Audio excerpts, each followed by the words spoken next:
ஆனா ஒரு கட்டத்துல பார்க்குறப்ப, தொடர்ச்சியா மருத்துவ சிகிச்சையிலே எல்லாத்தையும் பண்ணிட்டே இருக்க மாரி இருக்கு. இப்போ ஒரு பெரிமெனோபாஸ் ஸ்டேஜ்ல இருக்காங்கன்னா, இப்போ இதெல்லாம் கொஞ்சம் கொஞ்சம் சிம்ப்டம்ஸ் இருக்குன்னா, அவங்களாகவே சரி செய்து கொள்வதற்கான ஏதாவது இருக்கா? கண்டிப்பா இருக்கு. ஏன்னா இப்போ முதல்லயே அத பிரிவென்ஷன்னு சொல்லும்போது, எங்க நம்ம திருப்பி சுத்தி எல்லாருக்கும் சொல்றது எங்க வரோம்னா, அவங்களோட லைஃப் ஸ்டைல், அவங்களோட ஹெல்த்துக்கு, எக்ஸர்சைஸ் அண்ட் அவங்களோட டயட்.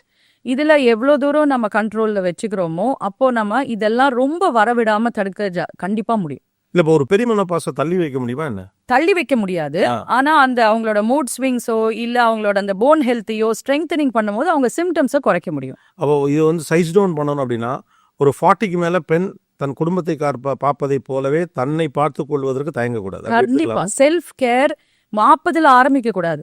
இத 40ஐ நோக்கி போகும்போது அவங்க 30லயே இத டெய்லி நம்ம எப்படி சாப்பிடுறோம், குளிக்கிறோமோ, அந்த மாரி அவங்களோட ஸ்ட்ரெங்த் ட்ரெய்னிங்கும், போன் ஹெல்த்தையும் அவங்க 30 முடிஞ்ச வரைக்கும் இப்ப இனிமே வரப்போற ஜெனரேஷன் சின்ன வயசுலேருந்தே பழக்கிக்கிறது நல்லது.